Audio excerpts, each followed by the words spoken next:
This is Tanith Sallow, a dark elf warlock I'm about to play in an upcoming D&D campaign. Because I am a lifelong journaler and scrapbooker, I thought it was high time I play a character who wants to collect all the memories and ephemera of adventuring as much as I do.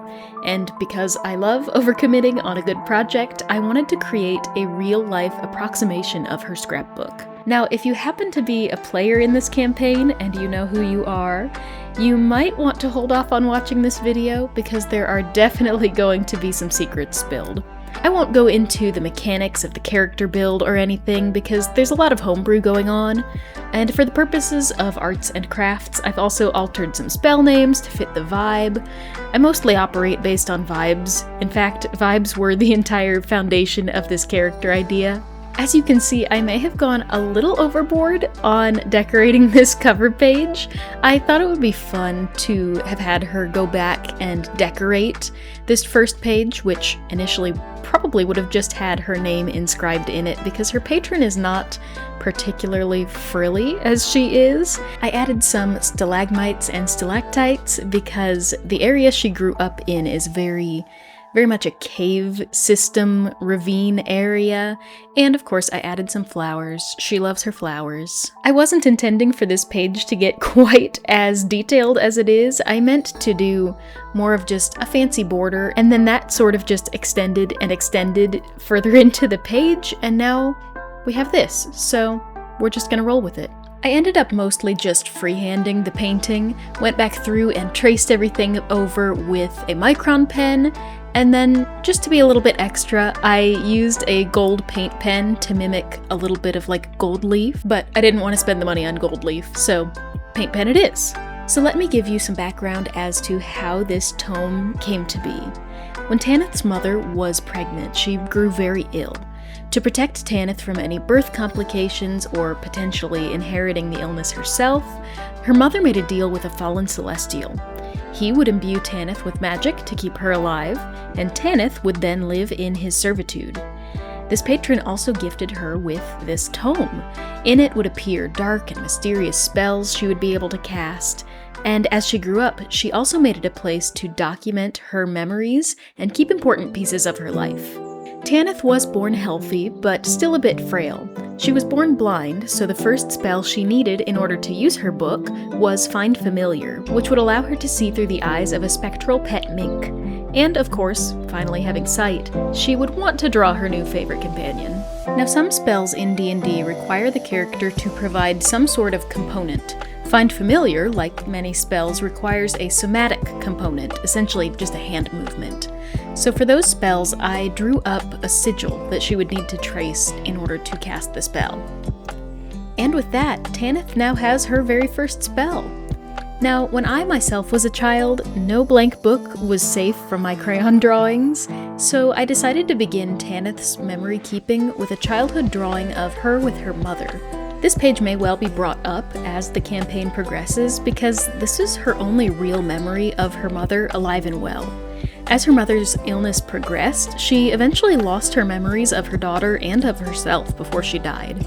And this has caused Tanith to have a deep fear of forgetting, a trait that is definitely not relatable to me at all. And seeing as the main quest of this campaign is to stop this spreading illness, this might be a tad bit relevant. Making this page was really fun, and it really helped me to get used to the book and the paints without too much pressure to make it perfect, because it's meant to have been painted by a 5-year-old, so I wasn't too worried about making it good so long as it was believable. I even had to go so far as to use my non-dominant hand to add captions so that it would look more like a child's writing. As she grows older, more cantrips and spells appear in her book. Realistically, I don't have nearly as thick of a book as Tanith would have, so I'm doing some time skips between the pages, just so that I still have enough room to scrapbook the actual campaign when it kicks off. Now, a lot of spells in D&D have components that are required to cast them. Most of those you don't need if your character has a spellcasting focus, like a wand, an orb, or, say, a super cool magic scrapbook. But because I'm a little pack rat who wants more cool stuff to put in my book, I'm sort of combining the ideas into a scrapbook of spell components that she collects along her adventures. First, I gave her Mending, which does just about exactly what you'd expect from a spell called Mending, and requires 2 lodestones. I'm gonna be honest, I had to look that up, and it's just a naturally occurring magnetic rock. So I took 2 vaguely rock-shaped beads and attached them to the spine of the book so that she could use them at any moment. They don't exactly look like lodestones per se, but I'm doing my best to work with what I have, otherwise this could turn into a very expensive project. I also picked the spell Comprehend Languages, again, pretty self-explanatory. This spell requires a pinch of soot and salt, and wouldn't you know it, I've had these 2 little vials with the perfect colors just sitting in my craft stash, waiting to be used, so I want to tie these onto the cover band since they obviously won't fit into the pages. And I'm kind of obsessed with them. I love the dimension that it gives the outside of the book. Just these little things make it feel so lived in. I love it so much. Tanith also has access to the spell Minor Illusion, which requires a bit of fleece to cast. And while I didn't have any fleece laying around, I did have this cool velvet swatch as a substitute. I did need to cut it up a bit though, because I somehow don't think that they have pinking shears where she comes from. It's also important to note that this spell doesn't come from her patron. It's a feature she gets from being a dark elf. So while other spells so far have appeared in her patron's handwriting, this one she added in her own handwriting. I imagined it to be something she might have learned at school.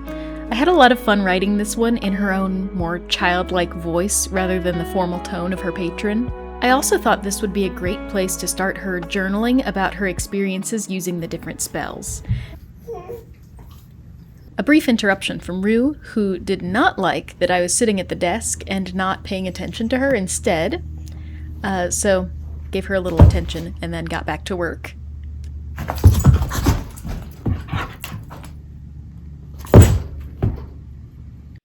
Tanith, or rather I, drew a picture of a bird illusion that she had created to show her ailing mother, whose mind was too far gone at this point to fully understand or appreciate it.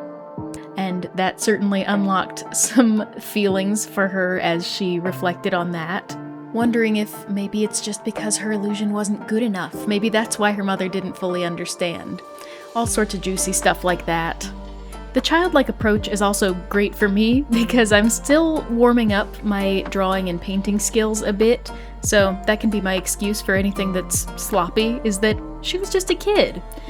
You can see I made a rookie mistake by not waiting for everything to dry before I kept working and completely smudged the bird's beak, but I got it figured out eventually. That said, I will still accept any and all watercoloring tips because most of what I know is still from elementary school art class. Not exactly my proudest work, but you know, we're still practicing, we're still learning, and hopefully I will improve my skills alongside how Tanith would have been improving her skills. Tanith had a bit of a rough go of it growing up. Turns out having dubious magic from a fallen celestial isn't super popular where she grew up, so for her next spell I thought she might ask her patron for some help making friends. And that's how she got the Friends spell. Though despite how friendly it sounds, it really only allows you to charm someone into being friendly for 1 minute, so she had plenty to journal about after using that spell for the first time. The player's handbook notes that this spell requires a bit of makeup to cast, so I worked it into the description I wrote that she would need to trace the sigil with some makeup. And of course, since she's now cast this spell at some point, I dug around in my makeup bag to find something purplish gray that would match her skin tone sort of, and added some smudges of makeup onto the page. I came up with this whole story about how there was a kid that she had kind of grown up with who was very frightened of her, and because of her background, one of her proficiencies is with a gaming set.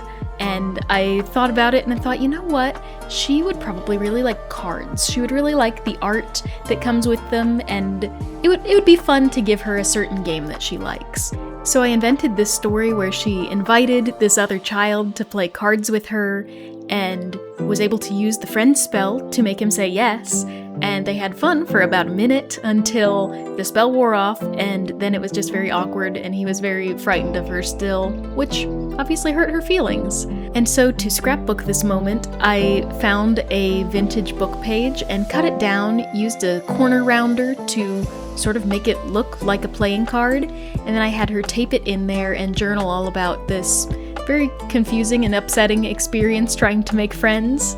Now, this is where the spells she receives start to grow a bit more insidious. Blade Ward and False Life are more for protection for her, but that does lead one to ask what she might need protection from. And after the friend spell going so terribly wrong, questions are starting to arise now about how good this patron who supposedly saved her life really is. Something else you may notice that I've done with some of these spells is writing up a little incantation. Another aspect a lot of D&D spells can have is a verbal component, so to indicate those spells, I had fun writing just a little poem to act as an incantation that she must speak in order to cast those spells. With Tanith having grown into an adolescent, her first damaging cantrip has now appeared in her book. She's a very gentle soul, so I thought this would be a great opportunity to explore how she navigated using a harmful spell for the first time. She can cast Sorceress Burst, which I'm very excited to try out, though since she's a warlock, not a sorcerer, I renamed it Serpent Strike to fit her theme better. I intentionally left her patron's description of the spell vague so that she wouldn't necessarily know the full scope of its capabilities until it had been cast. I also super messed up my spelling here. Something about the double letters keeps messing me up when I'm writing with the calligraphy pen, so I wrote sumo rather than summon. I panicked for a minute, but I was able to write over it pretty well, and then I thought of a way to cover that up. I did a little watercolor blood splatter from the first and only time she's cast it on someone so far. These are the little things that I'm really excited to add in as we play the game. Evidence of these different events scattered through the pages to make the whole thing feel so lived in. That said, Tanith isn't exactly a bloodthirsty character. For the most part, she really wouldn't hurt a fly.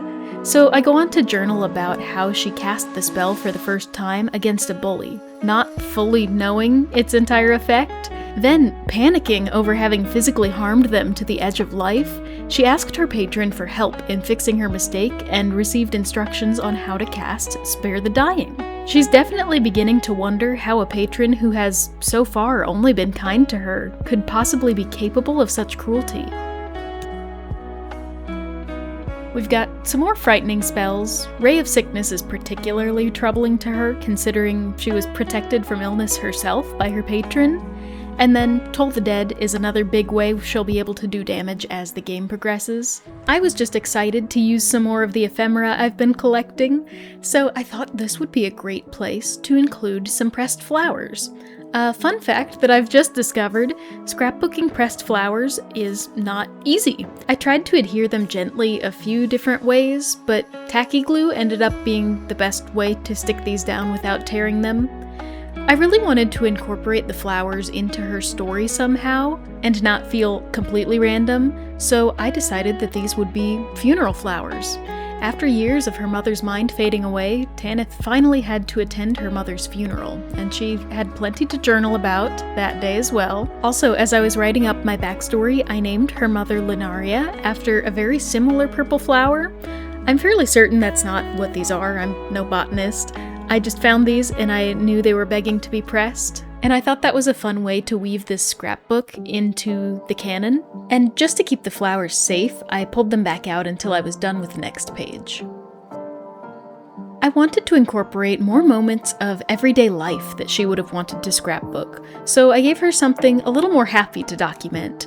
I know when I was 13 to 14, around the age that she would be at this point, one of the biggest things on my mind was going to my first formal dance, so I thought up a holiday banquet where she would get to commission and wear a really pretty dress, and wonder if that stranger boy from town might be there.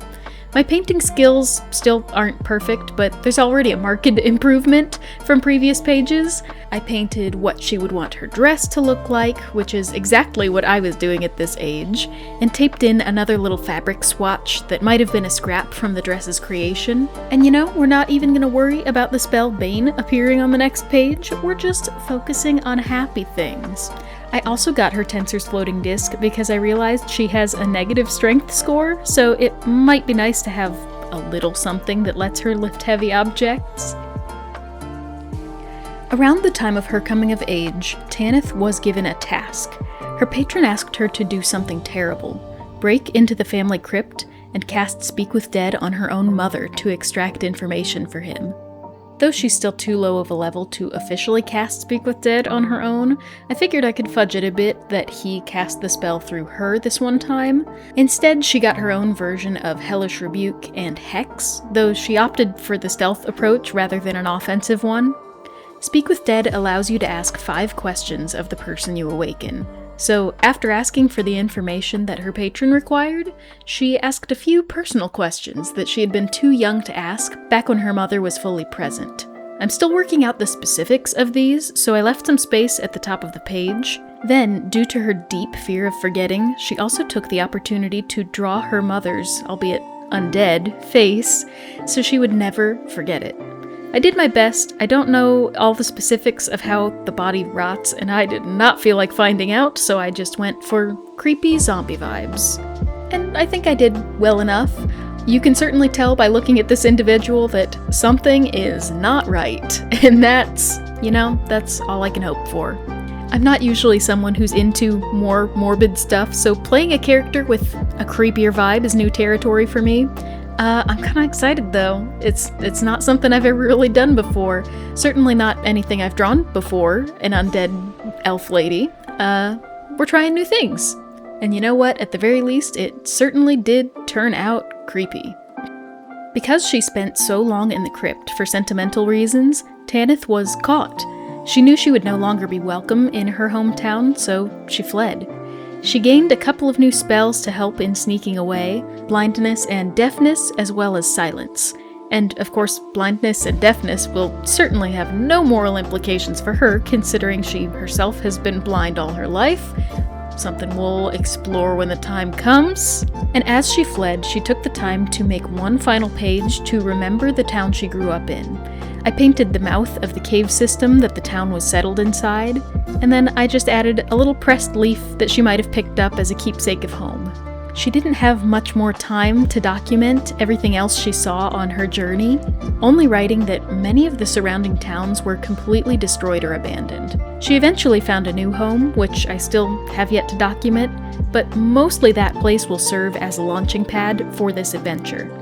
A council is to be held to send a party out to her homeland to seek the end of the plague that took her mother from her. She intends to join this party, to take the time, see what's left of her home, and to stop anyone else from having to suffer the fate her mother did. And perhaps completing this quest could free her from her servitude to her patron. And this is where I'll pick up when the campaign starts, documenting the adventures that our party goes on together. Now, I do have a few more trinkets to add on. First, I have this set of charms that I'm kind of obsessed with. I'm not sure if it's a bracelet or a choker or what, but I just love the clicky-clacky charms on it, and there are so many cool shapes to work with. We've got leaves, coins, stones, all sorts of fun stuff. But for today, I'm just going to take this charm that sort of looks like a tooth from some monster. I mean, it does, doesn't it? I figure we'll slay some beast before too long, and then she can take this as a token. And then I have this key charm that I've had in my craft stash. It does randomly say journey on it, like some sort of inspirational message, but I think I can just clip it so that that stays on the back. I don't really have a reason for the key, but I mean, it's D&D. I'm sure we'll come upon a key to something at some point that she could collect, and if not, I'll make up some other backstory reason for it. And here we have our finished book. Well, finished until the game officially begins, so the end of the beginning, I suppose. I really feel like turning my character prep into a craft project helped me to spend more time thinking about the intricate details of her backstory and just better get into her head. I have a better idea of how much experience she has with different abilities and spells, and how she might feel about using them. And even just little one-off experiences that she can reference during the game to make her feel like a full, rounded, experienced person. I'll have to let you know if this helps with roleplay and note-keeping, or if it all ends up just being for show. Either way, this was so fun to put together. That's all I've really got for you today, but don't go far because I've got a lot more cool ephemera that I want to show you on future pages. I found a feather on the ground the other day and I went through all the trouble to clean it just so I could put it in this book. I've got keys and charms and flowers and wax seals. It's gonna be a fun time, trust me. But for now, thank you for watching, and I really hope this inspired you on your journaling and crafting journey.